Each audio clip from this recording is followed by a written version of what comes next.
Livro A Dama, Seu Amado e Seu Senhor, capítulo 4, parte 4. Adão era a autoridade quando ela o viu. Os cômodos para ela estavam preparados e seu jardim repleto de chorões e de lírios novos. As rosas exalavam o seu perfume e o aroma suave da madressilva enchia o ar quando o Senhor apresentou a primeira noiva ao primeiro noivo. E os céus bateram palmas. Ali estava ela, a única, a estrela em carne e osso, o centro macio de uma rosa em botão. Ao olhar pela primeira vez a carne feminina, sensual e sensível, Adão só pôde exclamar: varoa! E era isso que ela era, uma mulher, moldada do mesmo barro, estranhamente semelhante ao homem, mas completamente diferente. Sua singularidade o deixou curioso, sua semelhança o consolou. Ele não podia deitar-se com os animais ou com as aves. Eram muito estranhos a sua composição.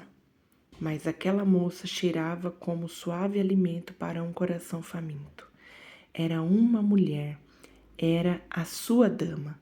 Logo, a mulher foi chamada para mais do que amor e romance. Foi chamada para ajudar a Deus na criação. Foi chamada para ser mãe, convocada para outra espécie de amor, o amor maternal, em cuja direção as mulheres acabam gravitando. Um dos mais difíceis desafios enfrentados pela mulher talvez seja a tarefa de equilibrar seu papel de amante com o de mãe.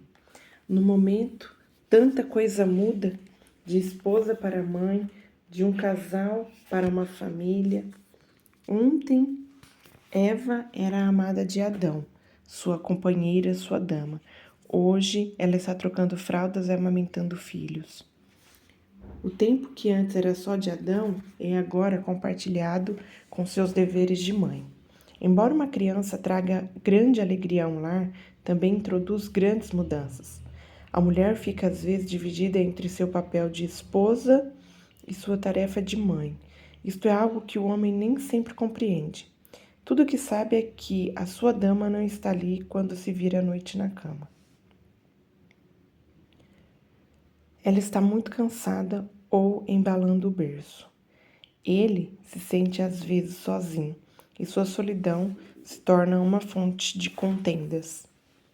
Muitas vezes ele comunica mal seu amor por ela com palavras que soam como frustração. Se apenas alguém pudesse expressar para ela o verdadeiro significado do que ele quer dizer: querida, sinto sua falta, sinto-me só sem você. Amo a mãe em você, mas ainda preciso da amante em você. Sabemos que precisamos conversar, mas o que não sabemos é que os homens e as mulheres falam línguas diferentes. Muitos casamentos são destruídos por não se falar a mesma linguagem. Passei mais tempo interpretando para os casais do que os aconselhando. A maioria não conhece a linguagem do outro, mesmo depois de anos de casamento. O desafio do homem é comunicar à sua dama aquilo que ele sente acanhado em admitir. Isto é difícil. Como ele pode dizer-lhe que tem ciúmes do próprio filho? Não se trata necessariamente de ciúmes, mas é isso que vai parecer, não é? Como poderá dizer-lhe que está cansado de vê-la cansada, sem que suas palavras soem egoístas? Ele faz, então, o que a maioria dos homens com problemas complicados faz: sepulta-os no silêncio. A cada dia o brilho foge dos seus olhos e o silêncio sela seus lábios. Os amantes se tornam parceiros e a tensão cresce.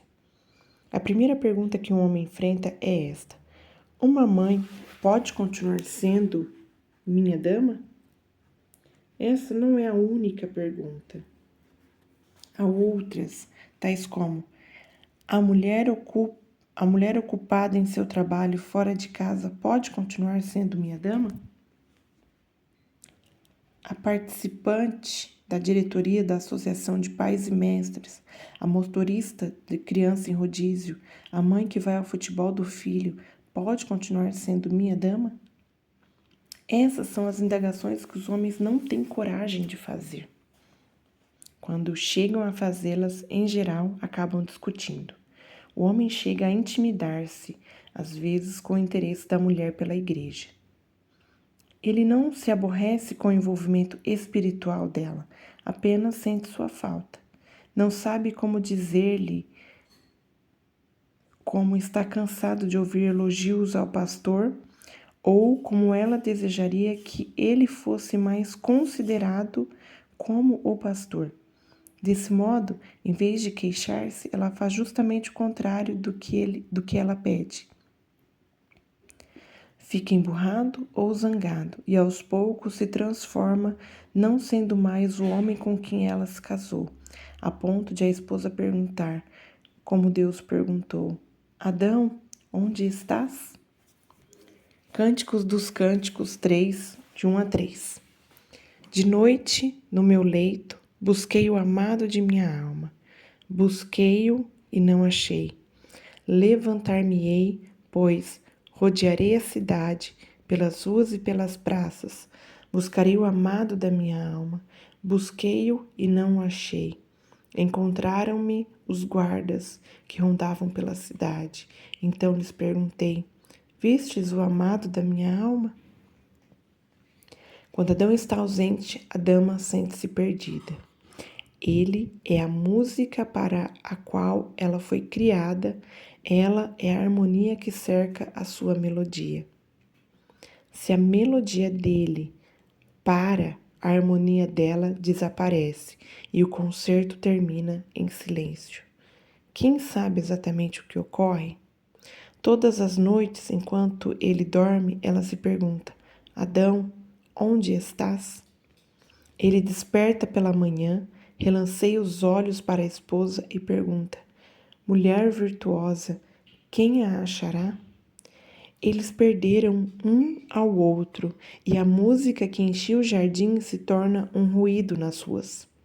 O homem em geral desaparece em seu trabalho, em seu ministério ou em sua amante. A mulher apenas se lança em outras ocupações, afinal, é uma ajudadora. Foi destinada a ter uma visão, se não for a dele ou a de outra pessoa, por que não a sua própria? Então começa a andar em círculos e onde irá parar ninguém sabe. Finalmente, quando a vemos de novo, está sozinha. Sozinha, com 2 filhos adolescentes, um apartamento de 3 quartos, uma cama vazio e um armário cheio de roupas. A dama está muito longe dos dias que dançava nua ao sabor do vento noturno nos jardins do Éden. Ela saltou da cozinha para o tribunal, do dormitório para a sala da diretoria. Sua vida se transformou. Ao fazer um retrospecto, ela sorri, pois em meio a tudo isso, Deus foi bom. E é a sua vez agora. Chegou o momento de emergir. Mas ainda falta alguma coisa. Ela é como uma parede nua num lindo museu. Ficamos imaginando o que teria estado ali, o que deveria estar ali. Ela diz que não importa, mas será